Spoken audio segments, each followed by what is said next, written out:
بسم اللہ الرحمن الرحیم۔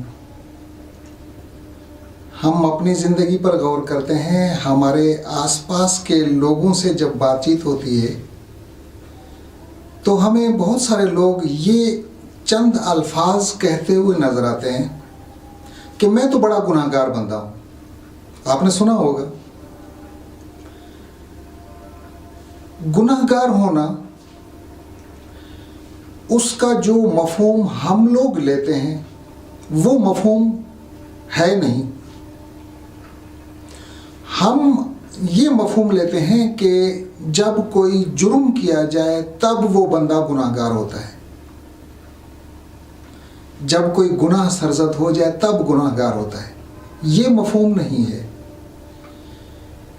اس کے ساتھ ساتھ یہ مفہوم بھی اور اس کے ساتھ ساتھ کچھ اور مفہوم بھی ہوتا ہے۔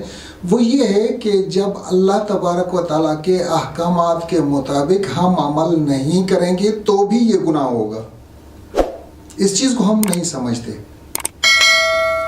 آج میں آپ کے سامنے ایسے لوگوں کی بات کروں گا، ایسے لوگوں کا ذکر کروں گا جن لوگوں کو اللہ تبارک و تعالیٰ بہت پسند فرماتا ہے۔ گناہ گار ہیں، گناہ کرتے ہیں، جرم کرتے ہیں، اس کے باوجود اللہ تبارک و تعالیٰ ان سے محبت کرتا ہے۔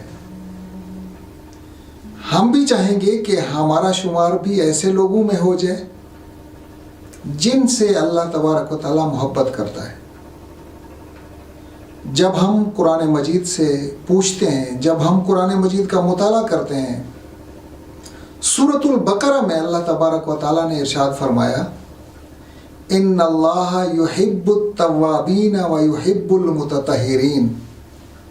اللہ کی ذات ایسے لوگوں کو دوست رکھتا ہے، ایسے لوگوں کو پسند فرماتا ہے، ایسے لوگوں سے محبت رکھتا ہے جو توبہ کرنے والے ہوتے ہیں۔ گناہ تو انسان کی زندگی کے ساتھ ساتھ چلتے ہیں۔ اللہ تبارک و تعالیٰ کی نافرمانیاں ہو جاتی ہیں، ہم شیطان کے بہکاوے میں آ جاتے ہیں، لیکن وہ بندے جو گناہ کے فوری بعد توبہ طائب ہوتے ہیں، ایسے لوگوں کو اللہ پسند کرتا ہے۔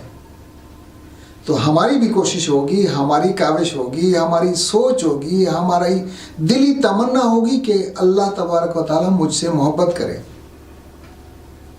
اب یہاں پر ایک مسئلہ یہ پیدا ہو جاتا ہے کہ شیطان ہمیں اس چیز میں الجھا دیتا ہے کہ بھائی میں تو بڑا گناہ گار ہوں، اب میری اللہ تبارک و تعالیٰ کہاں سے سنے گا؟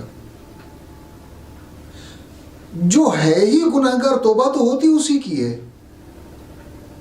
گناہ کر لینے والے کی ہی تو توبہ ہوتی ہے، جس کا گناہ ہی نہیں ہے اس کی توبہ کیسے ہوگی؟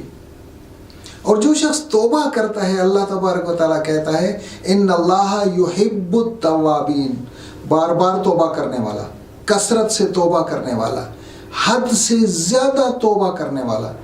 ایک ایسا شخص گناہ ہو جاتا ہے تو توبہ کرتا ہے، یہ شخص اللہ کو بڑا پسند ہے۔ اللہ تبارک و تعالیٰ کو وہ ادائیں پسند آتی ہیں جن اداؤں سے بندہ اس کے سامنے مغفرت طلب کرنے کے لیے جھک جاتا ہے۔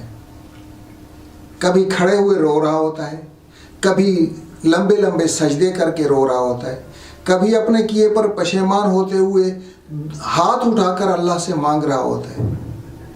تو یہ جو سلسلہ ہے، یہ جو استغفار کا طریقہ کار ہے، اس استغفار کے طریقہ کار کو اللہ تبارک و تعالیٰ بڑا پسند فرماتے ہیں۔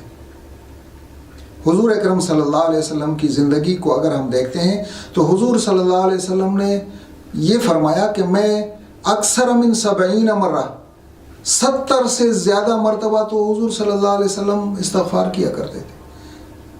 احادیث میں حضور صلی اللہ علیہ وسلم کے کثرت استغفار کا ذکر آتا ہے۔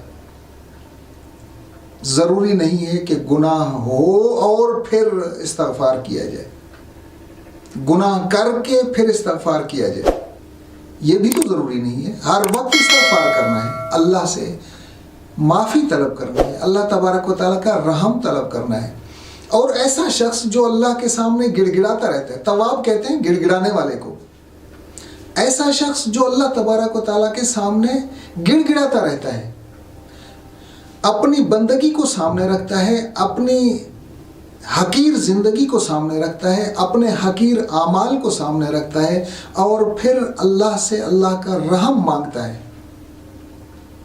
جتنی خطائیں ہو گئیں، جو غلطیاں ہو گئیں، ان خطاؤں اور غلطیوں کی معافی مانگتا ہے، آئندہ نہ کرنے کا ارادہ کرتا ہے اور عزم کرتا ہے۔ ان اللہ یحب التوابین ویحب المتطہرین، اللہ تبارک و تعالیٰ توبہ کرنے والے لوگوں کو بڑا پسند کرتا ہے۔ تو گناہ تو ہر ایک سے ہو جاتے ہیں نا، اب گناہ کے بعد جو اللہ کے پسندیدہ لوگوں میں شامل ہونے والا طریقہ ہے وہ ہے توبہ کرنا۔ اگر آپ اللہ کے پسندیدہ لوگوں میں شامل ہونا چاہتے ہیں تو توبہ کا راستہ اختیار کرنا پڑے گا۔ یہ وہ راستہ ہے جو اللہ کی طرف لے جاتا ہے۔ اللہ کے پسندیدہ لوگوں میں شامل ہو جائیں گے اگر ہم توبہ کا راستہ اختیار کریں گے۔